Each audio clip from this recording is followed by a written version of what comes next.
Acho que tá na hora. Acho que tá começando. Acho que já estamos ao vivo. Agora é aguardar o pessoal chegar. Hoje eu não vou esperar muito não pra a gente correr com a leitura.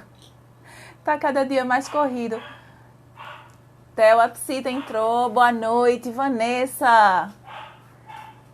Carol, boa noite. Flávia Meira, boa noite. Boa noite a todos os amigos. Sejam muito bem-vindos. É um prazer estar aqui com vocês na nossa leitura coletiva.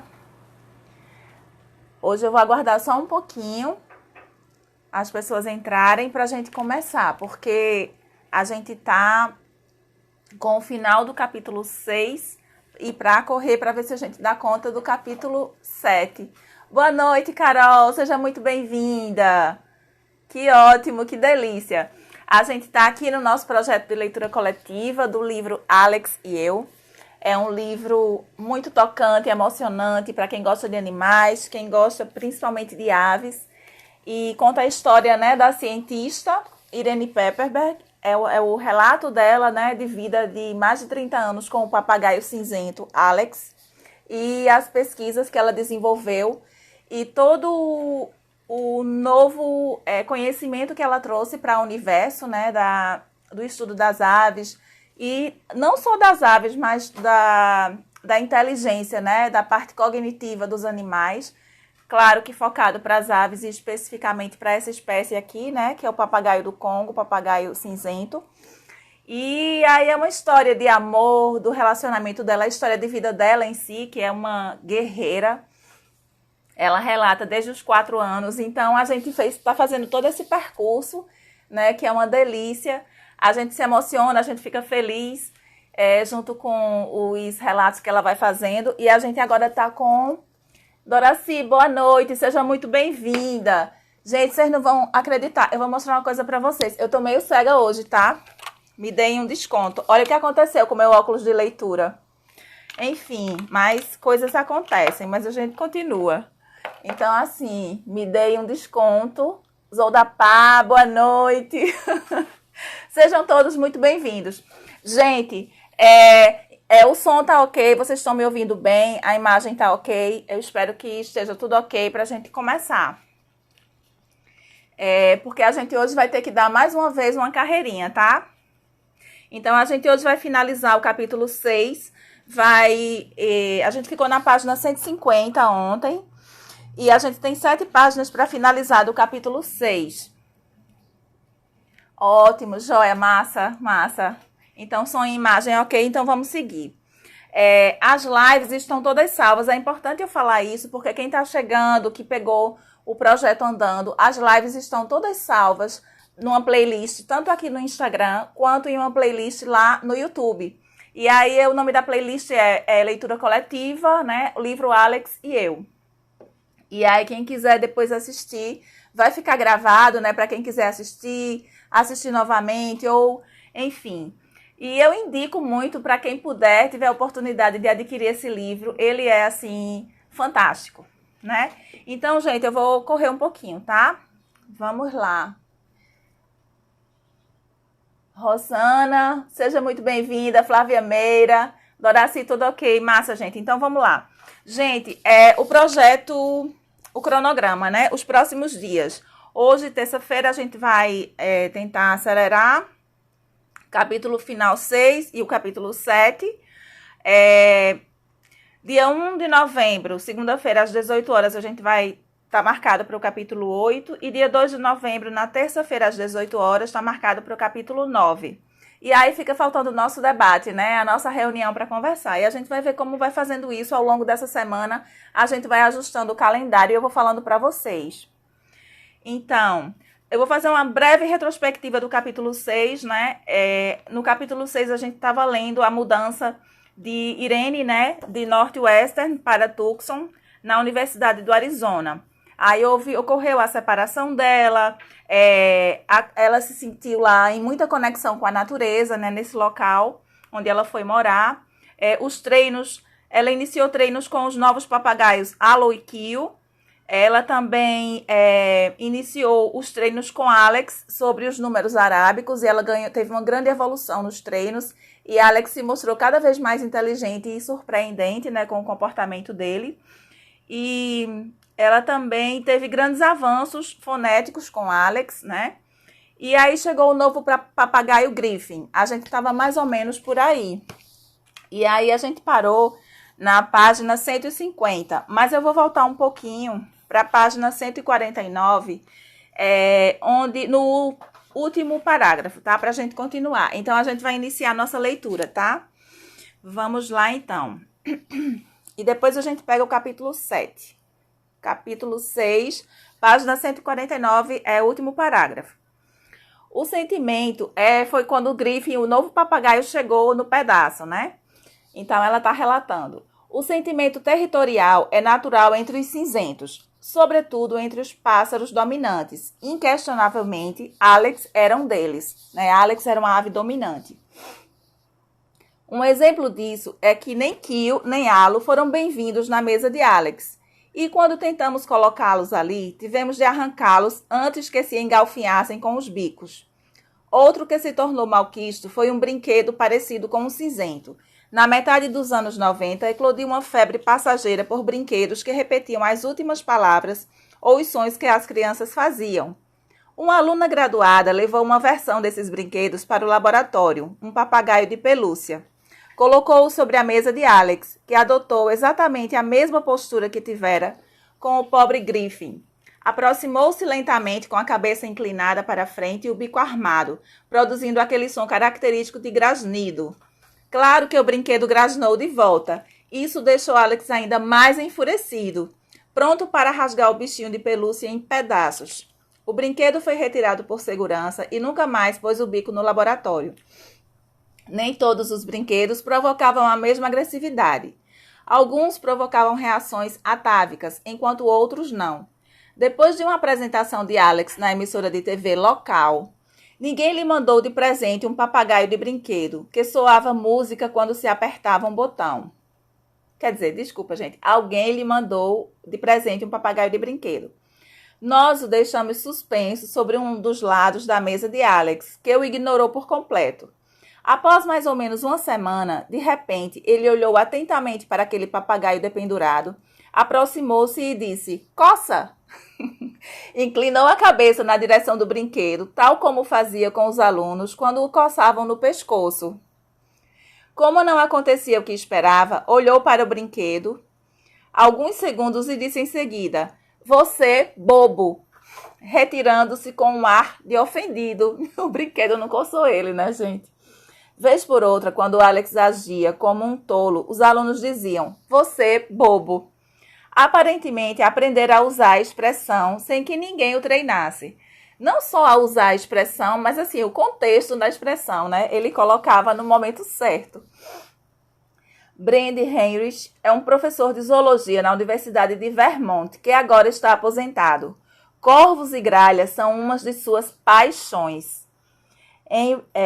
Corvos e gralhas são uma de suas paixões. Heinrich e eu compartilhamos a mesma curiosidade pela inteligência das aves. Ali pelo final de 1990, ele resolveu testar a difundida crença de que os corvos são especialmente inteligentes. Amarrou um naco de carne na extremidade de um barbante com aproximadamente 70 centímetros de comprimento. Amarrou a outra extremidade no galho horizontal de uma árvore no aviário de sua casa e afastou-se para observar se os corvos seriam capazes de imaginar uma maneira de pegar a carne. Era uma carne seca e, portanto, não poderiam cortar um pedaço e sair voando. Depois de algum tempo, um dos corvos pousou no galho próximo do barbante, inclinou-se, pegou o barbante com o bico, içou um pouco e apoiou a laçada resultante entre uma de suas garras e o galho. O pássaro fez isso umas 6 vezes, até trazer a carne para cima. Para Heinrich, foi como se o pássaro tivesse avaliado a situação, elaborado um plano para recuperar a carne e o colocado em ação, sem tentativa e erro, sem praticar direto. Além disso, o corvo não levantou o voo carregando o prêmio, nem mesmo quando Heinrich o enxotou. Aparentemente, compreendia que a refeição estava seguramente amarrada. Isso me pareceu um exercício elegante e devo confessar que senti uma certa vontade de competir. Se os corvos do Enrich eram inteligentes o bastante para tal façanha, o que dizer então dos meus papagaios? Pouco tempo depois da publicação do artigo de Enrich, em 1995, realizei um desafio similar no laboratório, levando em conta o gosto do cinzento. Substituí a carne por um sino. Coloquei Kio no puleiro, ele olhou para baixo para o sino dependurado e com o bico e a garra fez exatamente o que o corvo tinha feito, içando gradualmente o sino, um ponto para os cinzentos. Depois foi a vez de Alex. Com ele usei uma noz, coisa que preferia a qualquer brinquedo. Coloquei-o no poleiro. Olhou para baixo, para a noz e olhou-me. Não fez absolutamente nada. Isso me fez perguntar o que se passava na cabeça dele. Alguns segundos depois, ele disse, pega a noz. Levei um susto e retruquei. Não, Alex, você pega a noz. Ele me encarou e disse, pega a noz, dessa vez de modo mais contundente. Tentei encorajá-lo seguidas vezes e ele simplesmente se recusava. Com um único pássaro tendo realizado a tarefa e com a recusa de Alex, desistimos de publicar os resultados. E só muitos anos mais tarde, quando Griffin repetiu o gesto de Alex e um outro pássaro que não falava de forma eficiente repetiu o gesto de Kio, é que me dei conta do que tinha acontecido. Depois que aprendeu a identificar e marcar objetos e solicitar coisas, Alex passou a saborear o controle que isso o fazia ter sobre o ambiente. A capacidade de manipular as pessoas ao seu redor. A personalidade mandona de chefão do laboratório surgira em Alex durante os nossos anos na Northwestern. Quando fomos para Tucson, essa personalidade atingiu o apogeu. Os alunos costumavam brincar dizendo que eram escravos do Alex, porque ele sempre os queria por perto para atender suas demandas. Não tinha dó dos novos alunos. Fazia uso de todo o seu repertório de marcas e pedidos com eles. Quero milho, quero noz, quero ombro, quero o ginásio e por aí afora. Era o ritual de Alex para os recém-chegados. Os pobres alunos tinham de correr esbaforidos na tentativa de atender os pedidos. Caso contrário, não conseguiriam trabalhar com Alex. Compreendi, então, que a falha de Alex no teste do içamento do barbante não era uma nota vermelha para a inteligência dele.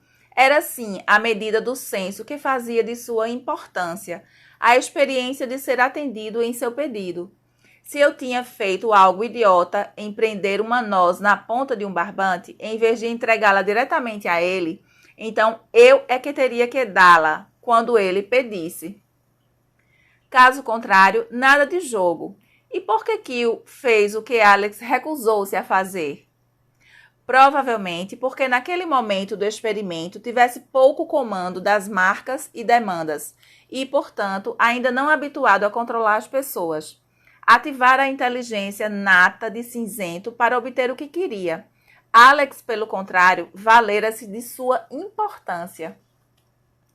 Os dias eram preenchidos com sessões de treinamento e testes esporádicos às aves, frequentemente animados pelos alunos, os quais recebiam ordens quando se tratava de Alex.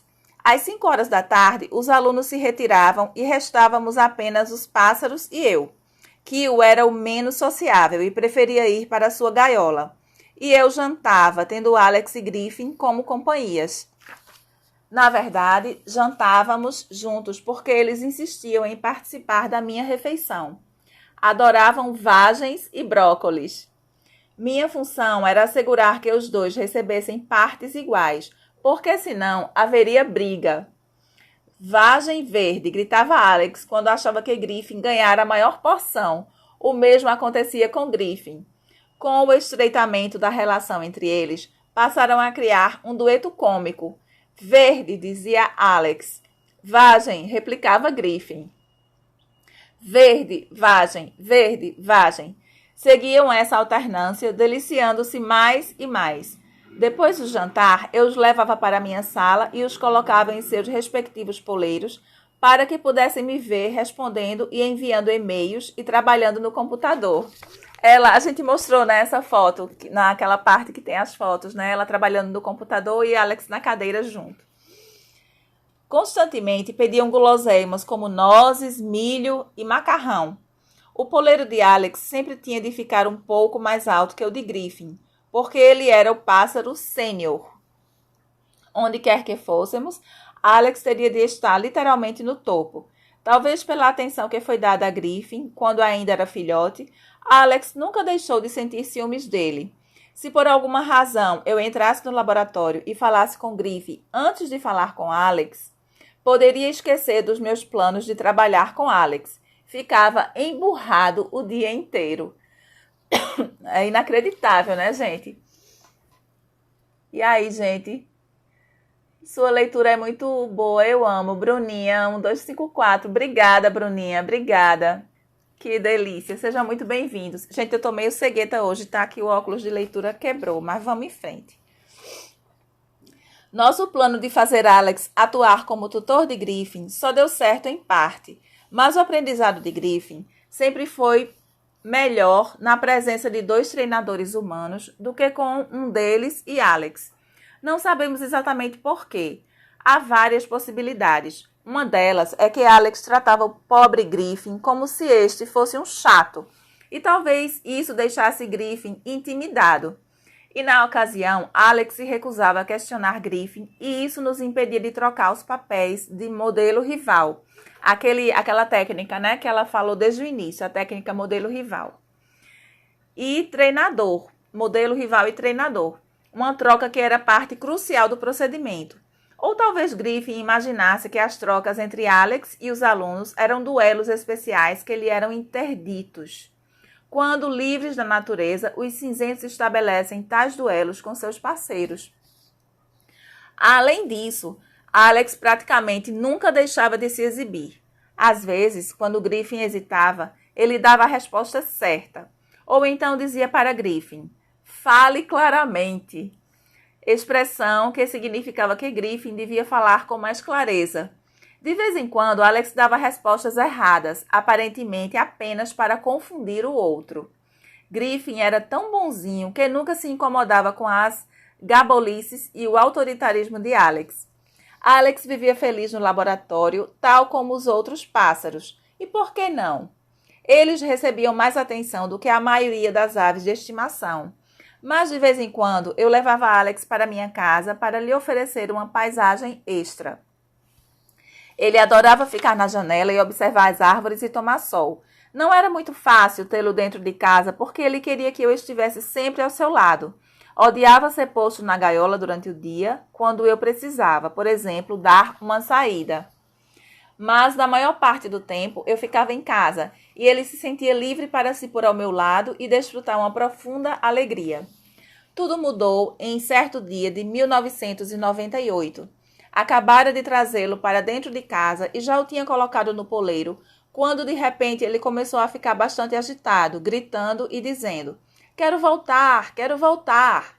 Corri para perto e perguntei: o que há de errado, Alex? O que há de errado? Olhei pela janela e logo notei que o deixara alarmado. O que o deixara alarmado? Um casal de corujas estava construindo um ninho no telhado da varanda. Aparentemente, era o que aterrorizava o pobre Alex, ainda que nunca tivesse visto uma coruja na vida. Tentei acalmá-lo, mas sem sucesso. Puxei as cortinas para que ele não visse as corujas.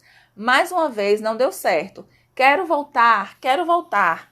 Gente, isso aqui são parênteses. Acontece com caju, aqui na varanda. A gente tem muitos gaviões aqui pela redondeza. E caju é sempre o alerta do bando. Quando ela tá solta, ela entra em desespero. E assim, ela sai voando em disparada. E a gente fica com muito receio, né, dela bater em algum lugar. Mas ela alerta. Pode ir. Quando ela começa a gritar e fica desesperada, pode ir atrás. Tem gavião por aí pelos prédios na vizinhança. É tiro e queda. Ela alerta e, assim, eles têm uma perspectiva, né, muito grande, assim. Eles são muito perspicazes de perceber a questão do predador, né? Porque na natureza eles são presa. Isso era uma grande demonstração da ideia de permanência do objeto. Embora não estivesse vendo as corujas, Alex sabia que ainda estavam lá. E continuava apavorado, mesmo com elas fora da casa e ele em segurança dentro da casa. Com relutância e tristeza, o coloquei na gaiola e retornamos de carro para o laboratório naquela mesma tarde. Eu sabia que ele não voltaria mais e que aquela seria a última vez que nós estaríamos juntos na minha casa. Ô dó!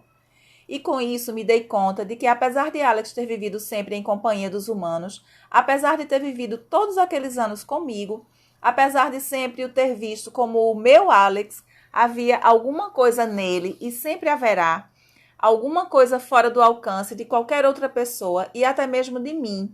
Quando a imagem das corujinhas penetrou no cérebro de Alex, um cérebro que até então vivia na inocência, isso trouxe uma mensagem urgente e instintiva. Predador, perigo, esconda-se. Uma reação tipicamente atávica. Algo impresso em seu DNA. E não pude acalmá-lo.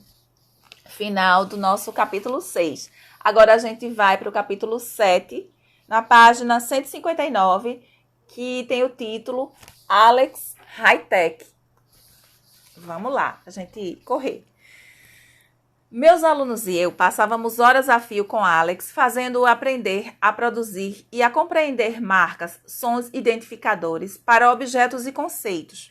Suas realizações eram impressionantes, mas quase sempre as marcas e as frases que Alex pegava ao acaso é que eram especialmente memoráveis, como certa vez em que me disse para ficar calminha. À medida que os anos 1990 terminavam, o meu ambiente de trabalho tornava-se cada vez mais estressante. Apesar de ter garantido a estabilidade, pouco depois da mudança para Tucson, continuava como professor assistente. Em 1996, entrei com um pedido de promoção que foi negado. Embora a rejeição não tenha sido explícita, certamente a minha situação peculiar, uma química no departamento de biologia, não me ajudava muito. Ficava explícita a crescente pressão que me faziam para que lecionasse biologia introdutória, o que era completamente inadequado para alguém com a minha formação. Eu achava que os meus cursos, como por exemplo, comunicação animal/humano, eram contribuições valiosas para o departamento de uma importante universidade. Contudo, eram descartados como cursos decorativos, não pertinentes para produzir anualmente um número consistente de graduados. Com as aparições de Alex em diversos canais de TV e em matérias impressas, minha exposição pública tornou-se um outro motivo de ressentimento. A inveja é corrosiva, ou se é. Quando, em 1997, o ano que se seguiu à minha não promoção, saiu meu ano sabático, agarrei-o com avidez. Ganhara uma bolsa de estudos na Fundação Guggenheim para escrever sobre as 2 décadas do meu trabalho com Alex, um livro que recebeu o título The Alex Studies e foi publicado pela Harvard University Press. Isso me fez dar pausa no rancor cotidiano, mas talvez tenha sido o estopim de uma dose de má vontade. Fui solicitada a abandonar a licença para dar a aula de biologia introdutória e me recusei novamente. Como Tolstói teria dito, cada ambiente infeliz de trabalho é infeliz à sua própria maneira. Mas o padrão é sempre o mesmo. Algumas pessoas diferentes, mais regras e mais rigidez, uma soma que não pode dar bom resultado. Como não quero aborrecê-los com detalhes, contarei uma história engraçada de Alex. Já tinha retornado do meu ano sabático e saía de uma reunião no início do outono de 1998, mais irritada do que de costume. Não consigo lembrar exatamente por quê. De qualquer forma, minha cabeça estava fervendo quando saí de lá, e eu amaldiçoava o meu destino pela longa permanência na mesma posição sem nenhuma perspectiva de um novo caminho. Geralmente, quando percorria o corredor até o laboratório, o assovio animado de Alex chegava aos meus ouvidos. Ele já conhecia o ruído dos meus passos pelo chão azulejado e era como esse sinal começava a me saudar. Mas naquela ocasião não ouvi o assovio. Atravessei a porta e entrei estabanada no laboratório. Alex olhou-me e disse, calminha. Deve ter distinguido alguma coisa estranha nos meus passos que o alertou para o meu estado emocional. Gente, é incrível como eles percebem. Fiquei imóvel quando ouvi dizer aquilo. Se não estivesse tão aborrecida, talvez tivesse dito algo do tipo: uau, pessoal, ouviram o que o Alex acabou de falar? Mas não disse nada. Em vez disso, olhei nos olhos dele e repliquei: não me venha dizer para me acalmar. E me enfiei no escritório. Ela estava bem chateada.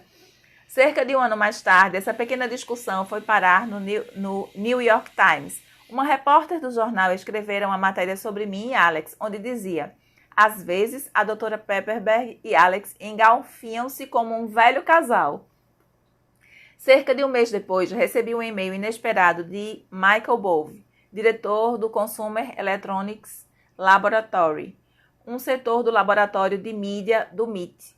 Nesse e-mail, ele me perguntava se eu gostaria de dar uma palestra sobre o meu trabalho com Alex, concebido em 1980 pelo professor de arquitetura Nicholas Negroponte e pelo antigo presidente do MIT, Jeremy Wisner. O laboratório de mídia transformara-se na mais renomada instituição de pesquisa dos Estados Unidos, pelo menos segundo a imprensa popular.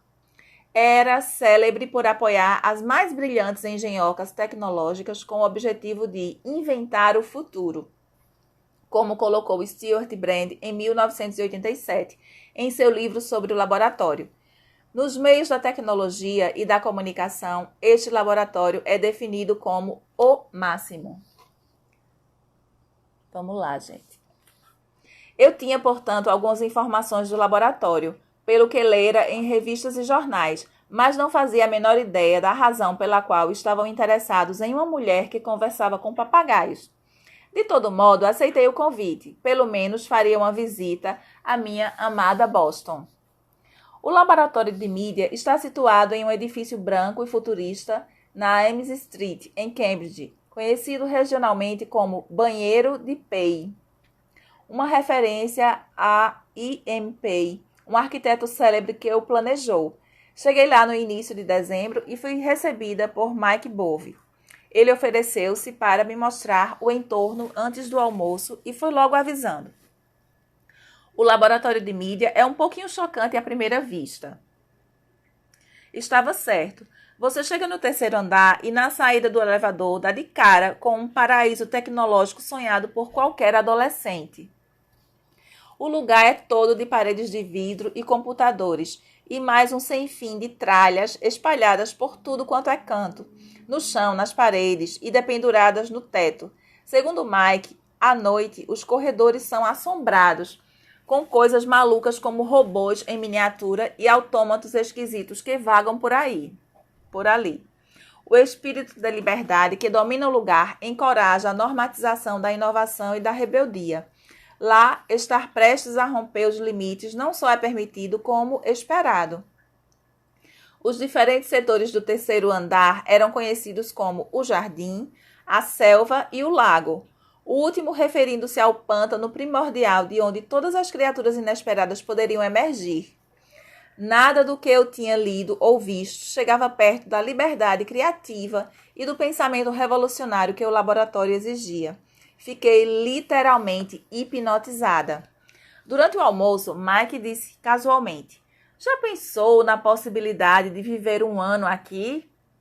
A pergunta me pegou de surpresa. Era o tipo de pensamento que nunca havia passado pela minha cabeça. Mas, na mesma hora, me dei conta de que era o que eu mais queria. Acho que ele disse algo assim: ora, quando é que me querem aqui? E ainda, se me quiserem permanentemente, também posso providenciar isso. Estava extasiada. Era uma oportunidade de me livrar da rotina que se tornara a minha vida em Tucson. Já me sentia retornando geograficamente para casa, para Boston, e, intelectualmente, atuando da maneira que gostava como cientista. Pelo menos teria diversão durante um ano. Quem poderia saber o que o futuro me reservava? Só havia um problema. Embora tivesse permitido que os meus papagaios de estudo fossem comigo, eu não achava certo Alex cruzar 2 vezes o país no período de um ano, e então tomei a dolorosa decisão de deixá-lo sob os habilidosos cuidados dos colegas e alunos do meu laboratório. E suportar aquele ano de separação. Nossa, gente, eu não conseguiria não. Quando saí de Tucson no mês de agosto seguinte, rumo a Boston, os meus sentimentos estavam misturados. À frente acenava a promessa de um ano excitante e científico, como nunca sonhara, envolver-me com o que havia de mais revolucionário em termos de tecnologias voltadas para as questões cognitivas em companhia de livres pensadores. O que mais poderia querer além de um trabalho permanente? Bem, é óbvio, Alex. Arranjei um jeito de poder passar uma semana de cada mês em Tucson para manter o laboratório em andamento, dar instruções para os alunos e ficar com Alex e as outras aves. Já tinha feito muitas viagens durante todos aqueles anos e, portanto, não seria uma novidade me separar de Alex por algum tempo. Mas daquela vez seria uma separação séria, muito difícil para mim e para Alex. Uma das minhas primeiras tarefas do MIT seria encontrar um papagaio cinzento para o novo trabalho que teria a fazer. Eu havia passado os 6 últimos meses cogitando o que poderia fazer no laboratório. O convite que eles me fizeram se devia ao interesse que tinham pelos sistemas de aprendizado inteligente. Muitos estudavam os computadores enquanto sistemas de aprendizado e achavam que poderia usar os meus estudos com papagaios como modelos. Nesse domínio poderíamos aprender mutuamente. Mas eu vislumbrava outras possibilidades. Uma de minhas preocupações mais antigas era encontrar meios de não deixar que os papagaios de estimação se entediassem, o que acontece comumente. Essas aves são muito inteligentes e elas precisam de atividade sempre, né? E aí, quando não há essa atividade, realmente eles se entediam. Além de serem criaturas extremamente inteligentes, os papagaios são bastante sociáveis. Quando se veem privados de atenção constante e do que fazer, tornam-se irritadiços e às vezes até psicóticos. Podem gritar e arrancar as próprias penas. A maioria das pessoas que têm cinzentos e outras espécies de papagaio como bichos de estimação não se sente nem um pouco feliz ao ver suas aves nesse estado. Deixá-los o dia inteiro sozinhos dentro de uma gaiola é de uma crueldade inominável. Sempre comento a respeito do assunto nos clubes de papagaio. Considerando os recursos do laboratório de mídia, comecei a me perguntar se não poderia usar a tecnologia para manter os papagaios entretidos e felizes. Precisava de um cinzento adulto bastante para manipular o equipamento. Um papagaio bebê não se sairia bem. Consegui Wart, um cinzento de 1 ano de idade, com Kim Gaudet, uma criadora de papagaios de Connecticut. Na verdade, o chamamos de Arthur, mas ficou conhecido mesmo como Wart, o nome que o Magno Merlin deu para o jovem rei Arthur. O pobre Wart tinha um problema no pé adquirido em um acidente quando ainda filhote. Era capaz de ficar no poleiro e pegar o alimento, mas não com a mesma estabilidade dos outros cinzentos. Não lhe cortamos as asas, como se faz habitualmente, para que ele pudesse se safar caso caísse do poleiro. Isso aconteceu em diversas ocasiões, e quando estava para cair, o Art saía voando pelo lago e provocava grande preocupação e diversão.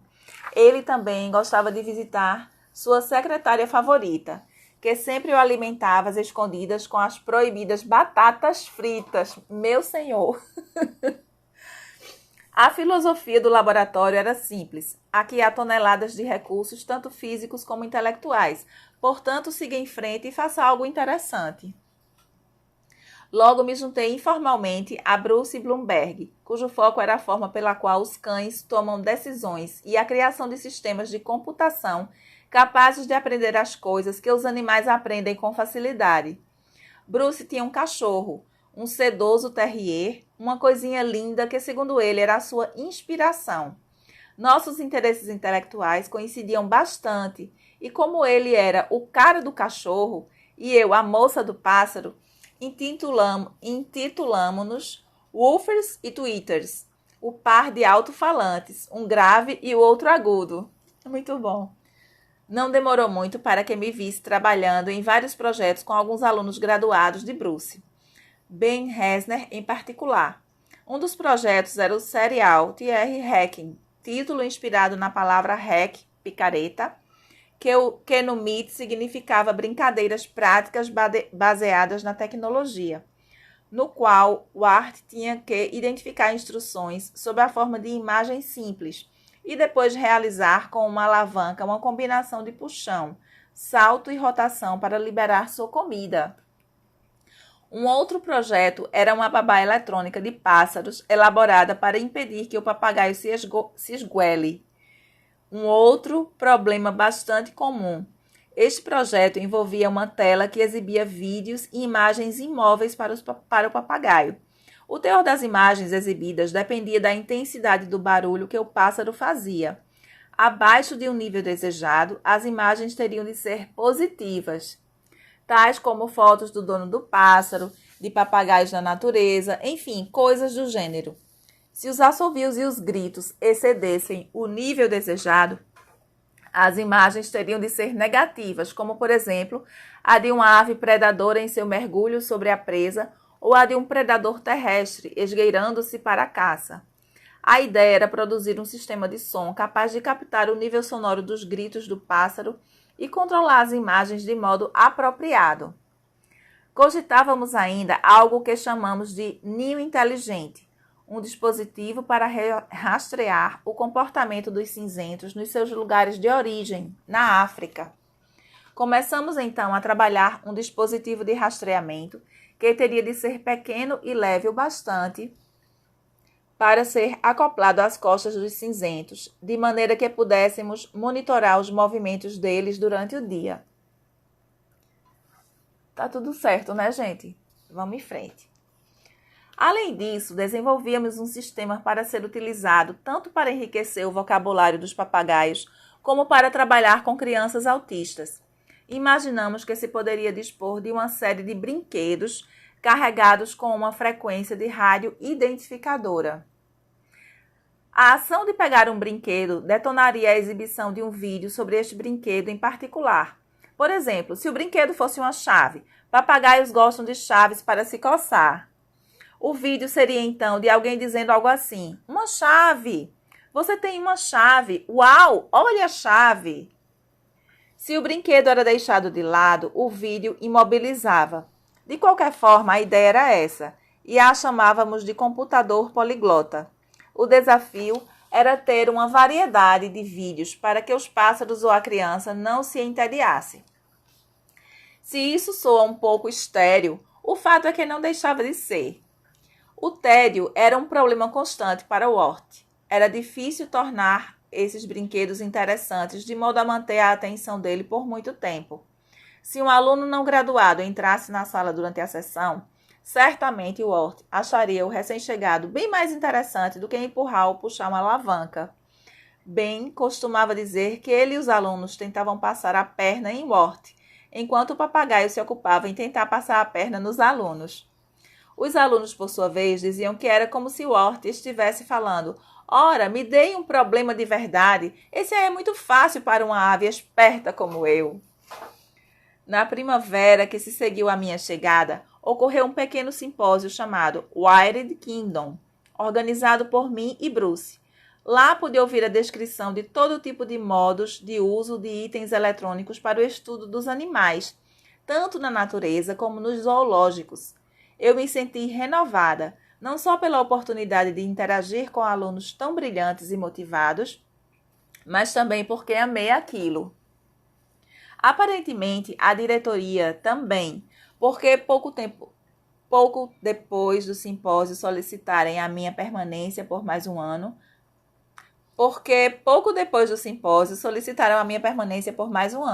fato incomum em se tratando de um professor visitante, posição ocupada por mim. Dessa vez, estava determinada a não deixar Alex em Tucson. Ele e Griffin teriam de ir para Boston para ficar comigo e Walt. Walt também estava empolgado. Quando reflito sobre a personalidade dos pássaros, vejo-me sempre diante de um divertido contraste.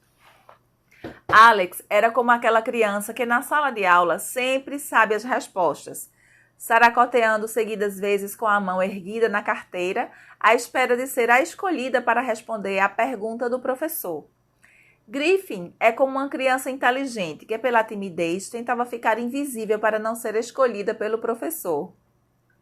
Wart é o animal festeiro, o adolescente cheio de amigos, e também é muito parecido com os adolescentes fanáticos por tecnologia, o que era perfeito para o papel que cumpria no laboratório. Era bom na manipulação de equipamentos e adorava fazer isso. Era seguro de si e apresentava-se com desenvoltura frente a uma audiência. Sempre havia audiência no laboratório de mídia. Foi fundado por patrocinadores e corporações que, vez por outra, apareciam para observar e desfrutar o que estava sendo feito por lá, avaliando assim doações mais altas. Os visitantes também eram presença constante, mas os principais eventos eram as 2 semanas dos patrocinadores, também conhecidas como Semanas Demo. Uma na primavera e outra no outono, que eram ocasiões muito promissoras. Durante os preparativos para a Semana Demo, o laboratório entrava em frenética atividade, porque os alunos faziam os últimos retoques em seus modelos e praticamente não saíam de lá de dentro. Levava-se bastante a sério a máxima que rolava no laboratório: demonstrar ou morrer. Foi uma época especialmente fascinante para quem estava lá. Todos os dias, a Bolsa de Valores batia recordes. A mania de internet encontrava-se em pleno apogeu. O laboratório parecia nadar em dinheiro. Quando fiquei sabendo que a NSF não tinha renovado o meu financiamento, a cúpula do laboratório disse em poucas palavras o seguinte: não se preocupe, faça apenas o seu trabalho. Pensei comigo: uau, isso não é Tucson. Durante a semana demo, os patrocinadores nunca se viam carentes de artefatos prodigiosos. Mas um papagaio ao vivo e em cores fazendo uma demonstração era uma atração a mais. Wart atuou maravilhosamente naquele nosso primeiro evento na primavera de 2000. De 15 em 15 minutos, um grupo de pessoas entrava no meu laboratório e demonstrávamos nossos projetos. Wart puxava e sacudia alavancas, tal como fora instruído. Ele era tão natural. No final da semana, o pobre pássaro estava exausto. Era o último dia do evento e de repente entrou um outro patrocinador. Wart estava absolutamente imóvel em seu poleiro, tirando uma soneca de olhos fechados. O patrocinador entrou, viu Wart e se deteve para olhar mais de perto. Wart abriu um olho com lerdeza e depois fechou. O corpo todo continuou imóvel. O patrocinador então exclamou: "Oh, um robozinho!" E eu disse: "Não, ele não é um robô, é um pássaro de verdade. Não se aproxime muito porque o senhor pode ser bicado." Eu estava muito empolgada com a perspectiva de ter Alex e Griffin novamente junto a mim e ansiosa para apresentá-los ao novo mundo da tecnologia. Mas não foi tão simples levá-los para Boston. Por fim, consegui permissão para levá-los comigo em caixas separadas na cabine do avião. Um voo com conexão em Dallas. Os pobrezinhos estavam em péssimo estado quando os tirei das caixas em Boston, cerca de 12 horas depois da saída de Tucson. Eles se recusaram a comer tudo o que era oferecido. No avião, de vez em quando, os levava até o banheiro e tentava aliciá-los com guloseimas. Mas estavam muito estressados. Alex era o que se mostrava mais abatido, com penas do rabo arrancadas. Os papagaios costumam arrancar as penas quando estão nervosos. E os meses de separação tinham sido difíceis para ele. Já vinha notando isso nas minhas visitas periódicas a Tucson. Cada vez que eu voltava, ele lutava com o prazer de me ver novamente e a raiva de me ver distante. Mas agora estávamos juntos. Pouco depois de Alex e Griffin terem chegado ao laboratório de mídia em setembro de 2000, um produtor do Scientific American Frontiers, Fronteiras da Ciência, um programa televisivo dedicado à ciência, solicitou-me a gravação de um segmento para um dos episódios. Já tinha gravado um segmento quando estava em Tucson 10 anos antes. Agora o programa estaria voltado para os bichos de estimação e a tecnologia, e teria como título Pet Tech. Alan Alda era o apresentador. eu ia conhecer Hawkeye Peace, o personagem de Mesh. Rebeca, minha afilhada postiça, soube da novidade e mal pôde conter a excitação. Ela é fanática por Mesh e me implorou para lhe conseguir um autógrafo. Confesso que fiquei nervosa antes do encontro com Alda, porque não estava habituada a estar com artistas. Mas ele se revelou um sujeito ótimo, muito divertido e amistoso. Quando mostrei o livro Mesh, de Rebeca, e perguntei se podia autografá-lo para minha afilhada, ele ergueu uma sobrancelha tal como fazia na tela. Com todo prazer, disse. E qual é o seu? O nome da sua afilhada? Falei que era Rebeca. Ele riu e acrescentou em seguida. Então é mesmo para sua afilhada. Franzi a testa, intrigada com o que queria dizer. Geralmente as pessoas alegam que é para uma afilhada ou um afilhado, quando é para elas mesmas. Mas morrem de vergonha de admitir isso. Autografou o livro e em troca dele um exemplar do meu livro The Alex Studies. Foi uma das gravações mais divertidas que já fiz, em parte pelo encanto de Alda e também porque ele estava fascinado por Alex e suas habilidades. O episódio começava com algumas cenas daquele programa anterior, no qual Alex identificava a cor de um objeto. Respondia perguntas do tipo, quantos? E qual cor é maior? Depois, um corte e uma nova cena com Alda, Alex e eu no laboratório. Olá, Alex, ele disse, e voltou-se para mim perguntando, o Alex aprendeu outras coisas desde aquela época? Sim, ele aprendeu. Eu me prontifiquei a demonstrar. Mostrei 2 chaves para Alex e perguntei, que brinquedo é esse? Depois perguntei, quantos são? E qual é o diferente? Alex estava em boa forma e respondeu com rapidez e corretamente, apesar de ter resmungado um pouco na última pergunta. Em seguida, apresentei uma bandeja de plástico com números arábicos em cores diferentes. Na ocasião, Alex já tinha aprendido a contar até 6. Qual é o número verde? Perguntei. Alex hesitou e disse, quero nós. Retruquei. Espera um pouco, Alex, depois você ganha uma nós. Qual é o número verde? Pensei comigo. Ai, meu Deus, será que vai fazer aquilo? Ele, no entanto, respondeu rapidamente. 4. A resposta estava correta e disse novamente, quero nós.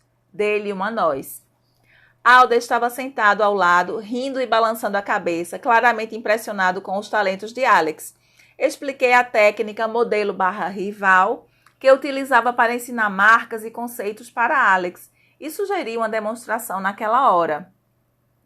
Perguntei então para Alda, com uma colher na mão.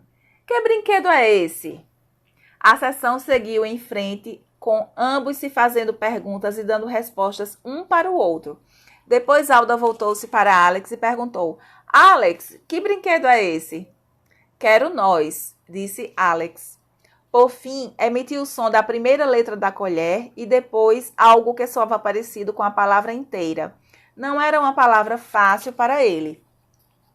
Acho difícil acreditar, disse Alda, que Alex está mesmo fazendo o que parece que faz. Virou-se então para a câmera e disse que já tinha ido algumas vezes ao laboratório de mídia para filmar projetos interessantes. Devo dizer que Alex e os outros pássaros parecem deslocados nessa instituição, que é conhecida pela alta tecnologia. Explicou que minhas pesquisas voltavam-se para itens que entretinham os papagaios, para descobrir por que os papagaios precisam de entretenimento. Vamos agora para o Foster Parrots, cerca de 1 hora ao sul de Boston.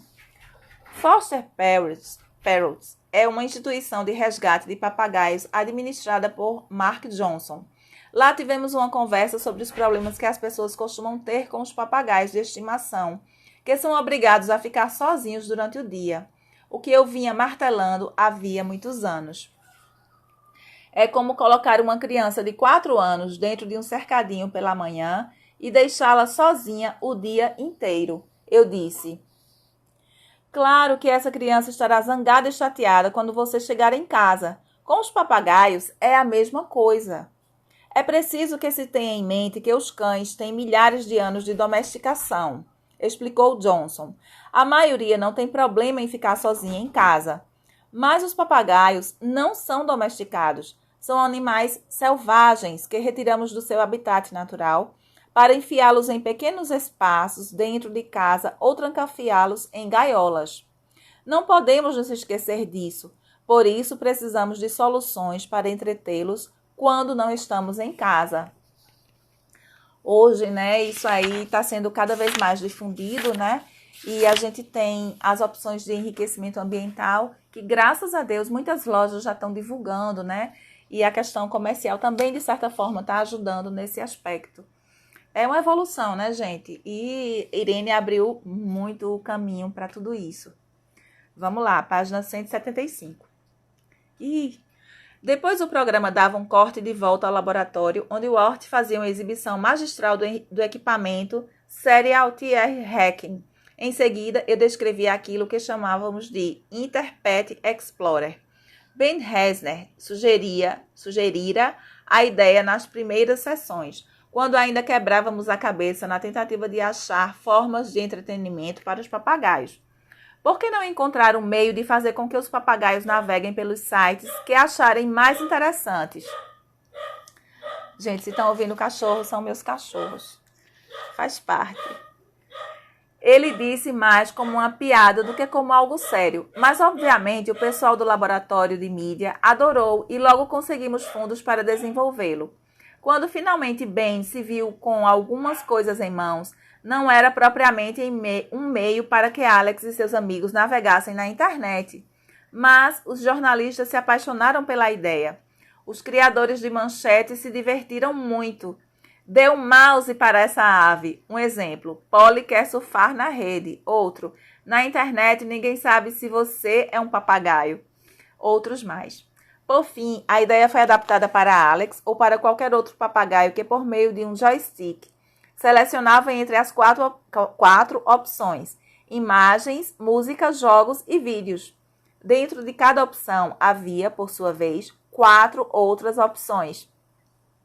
Na opção musical, encontravam-se clipes de uma peça clássica, um rock, uma música de jazz e uma outra de country. Wart mostrou-se tão exímio quanto Alex na procura das opções disponíveis, mas Griffin não se interessou muito. Nossa esperança era que um papagaio sozinho em casa pudesse passar horas se entretendo com suas atividades prediletas. Imagina, gente! Um problema prático consistia em gerar o maior número possível de opções. Quantas vezes você conseguiria ouvir os mesmos 15 segundos das 4 estações de Vivaldi antes de querer outra coisa? Quando gravamos o programa, o protótipo do Interpret Explorer acabara de ficar pronto. Alex pouco experimentou. Alda então disse: Alex não demonstrou o menor interesse pela máquina durante as filmagens, o que não era surpresa para mim.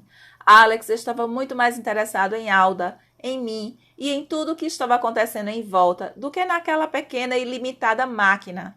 Decidimos então filmá-lo frente ao computador com a sala vazia. Só então ele prestou atenção no mecanismo, apesar de não ter se interessado pelas figuras, mas adorou a música.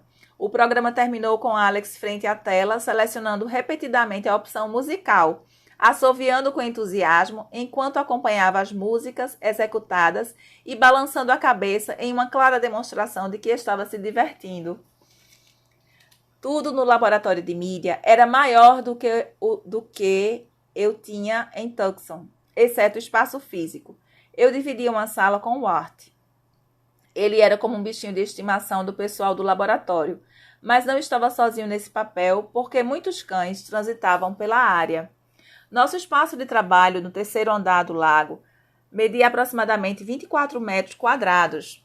Não era grande. Ben tinha uma escrivaninha ali, assim como Spencer Lin.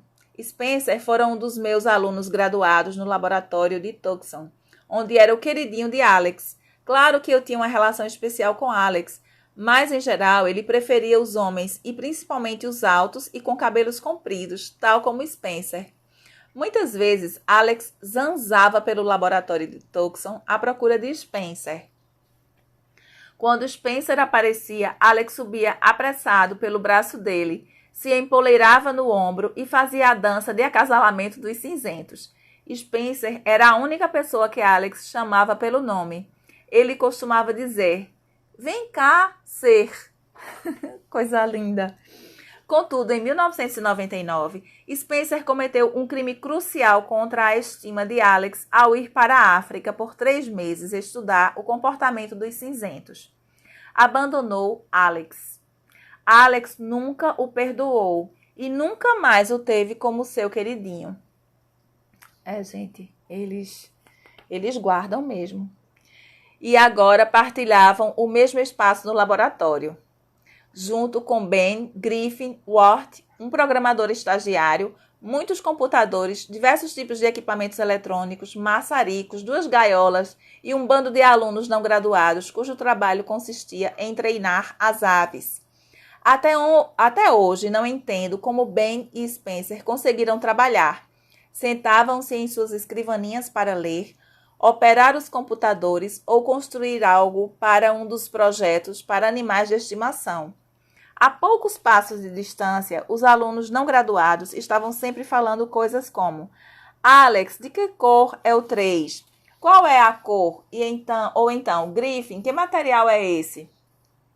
Eles não paravam de falar em voz alta, mesmo quando as aves não respondiam às questões. O cenário naquele tempo de alta tecnologia era bizarro. Por fim, Ben e Spencer valeram-se da baixa tecnologia para salvar a sanidade deles no trabalho. Compraram protetores de ouvido do tipo industrial, os mesmos que são usados pelos homens que indicam os terminais para onde os aviões devem se dirigir nas pistas dos aeroportos.